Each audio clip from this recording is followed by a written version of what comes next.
It's the Daily Dose, and I'm your host, Jeff Hansen. As always, the show is brought to you by Give'emHellBrigham.com and by CougarSportsInsider.com, part of the 24/7 Sports Network. Please, if you have not done so yet, take a minute, subscribe to this channel, like this video, share this video on social media, share it with your grandparents. I don't care. Share it with somebody, leave a comment, do the things that help us impress the YouTube algorithm, which is really what our primary goal here is to impress the algorithm and grow this platform so that we can take over the BYU media world. Thank you for your support so far. We ask for your continued support.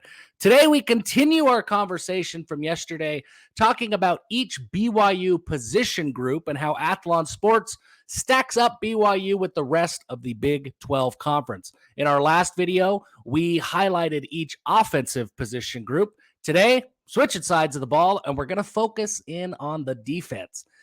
And it doesn't paint a pretty picture. I mean, early spoiler alert here, folks. It's not great for BYU, but let's get into it. The first position group to highlight is the defensive line. BYU checks in at number 13 out of 14 schools, and it is really hard to argue to the contrary. The only defensive line that ranks worse than BYU's is Kansas. Look, BYU has not been good, right? BYU has been very, very bad along the defensive line. They're not getting pressure to the quarterback. They're not making tackles. They're supposed to be eating up blocks so the linebackers can make plays, but they're getting blown off of their blocks, and those offensive linemen are able to get into the second level, and they're allowing big runs. 2022 was a disastrous season for the BYU defensive line.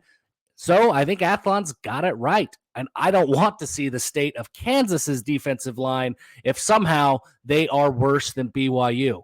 However, there is a silver lining, maybe a glimmer of hope, maybe some light at the end of the tunnel for BYU fans. Sione Pua is a real defensive tackles coach. Kelly Papinga is a real edge coach. And Jay Hill is a real defensive coordinator. And I get it. That sounds really simple.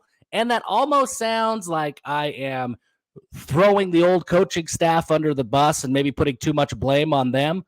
But folks, that's exactly what I'm doing. The old coaching staff just did not get it done.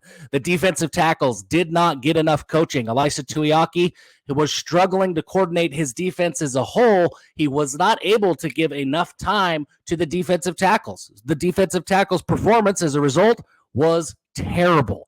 The edge rushers, though they were asked to do something different philosophically, they were being coached by Preston Hadley, a former safety who had always coached in the secondary. And I think that Coach Hadley had the potential to be really, really good, but BYU needed somebody who was there and ready to go and not somebody who was learning on the fly. And as a result, the defensive ends, they struggled. They had to learn on the fly as well. So between scheme and between a lack of emphasis on techniques and coaching, BYU's defensive line, those players, they were set up to fail. And that's exactly what happened.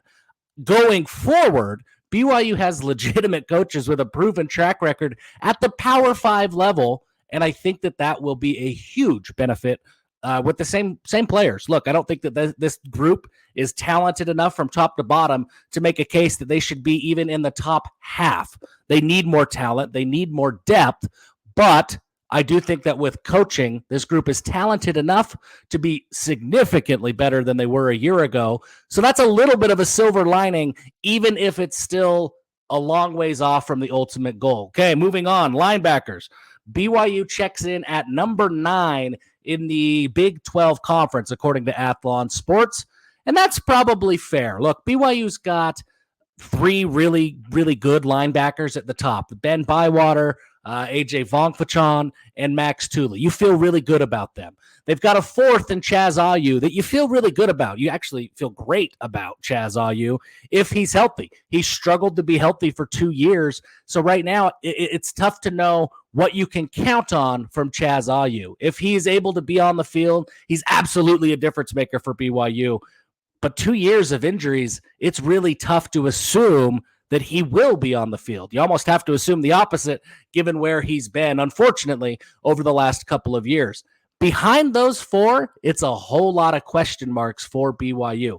There's a lot of young talent. Micah Kafusi, Ace Kafusi. There's really good players coming in. There's guys who are switching positions like Isaiah Glasker that have received rave reviews from linebacker coach Justin Enna. There's potential there. But right now, looking at it from a fan's perspective, from an analyst's perspective, there isn't enough proven depth to make an argument that BYU should be ranked any higher than right there in the middle of the pack at 9th in the conference. I think that ranking is fair. If the Cougars are able to add Oregon transfer Harrison Taggart out of the transfer portal, maybe that moves them up a spot or two. Harrison Taggart is that good. But until then, I think number 9 seems really, really fair for the linebacker unit. Now, finally, BYU at the defensive back, Athlon Sports, they give the secondary the 12th best rating in the conference, and that surprises me a little bit. I think that BYU's secondary, while certainly not top tier, I think BYU's secondary is better than most people expect. Better than, and it will play a lot better than I think a lot of people will give them credit for. At the safety position, Malik Moore, Micah Harper, they've got those top 2 starting spots locked down. Behind them, highly touted Raider Damuni and Talon Alfrey fill out the 2 deep, with Preston Rex and Ethan Slade nipping at their heels for playing time as well. That's 6 safeties that you feel pretty good about. Now, I don't know how many of those guys are NFL talent. I do think 2 or 3 of them probably are. But that's a pretty good safety room. I don't know what you're complaining about when you look at that safety room. At the cornerback position, I think BYU could be better, but I don't think that BYU's bad by any stretch of the imagination. But talking about quarterbacks, this is an interesting thing for BYU fans.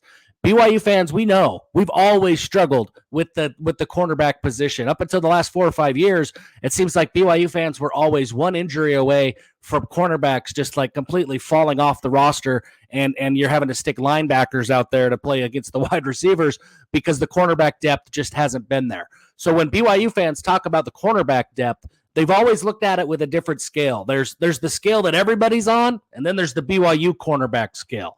We're comparing BYU to the scale that everybody's on. And while I like this BYU cornerback group a lot by BYU standards, I do think it's fair to say that they are not in the top half of the Big 12 conference, but I do think they're better than 12. I think that they're closer to the middle of the pack. I really like Jacob Robinson. I think he's a proven playmaker.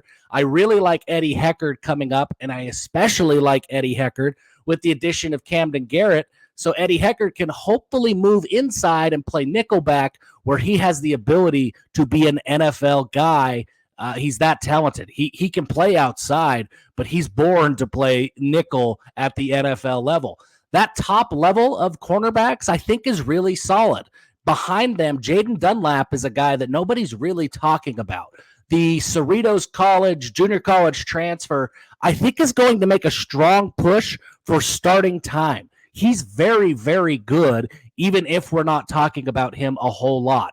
Marcus McKenzie is also on the roster and hasn't been talked about a ton, but as Marcus McKenzie assimilates into the Power 5 level and as he gets used to the speed of the college game, he's got the speed, the tools, and the natural instincts to emerge as one of BYU's best cornerbacks in history, and BYU has him for 4 years. That's just not something you're able to say about cornerbacks at BYU very often.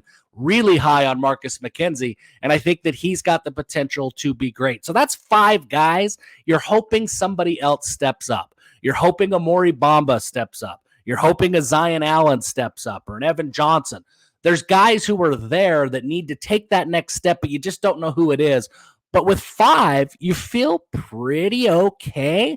You don't want to have an injury, but you feel pretty okay with the top 5 guys. Still, I think that 12 for the secondary as a whole, I think 12 is a little low because I like the safeties a lot, and I feel pretty good about 5 cornerbacks. I'd probably argue closer to 8 or 9, but 12 is where Athlon looks at the BYU secondary, and that's where they peg them in relation to the rest of the Big 12 conference.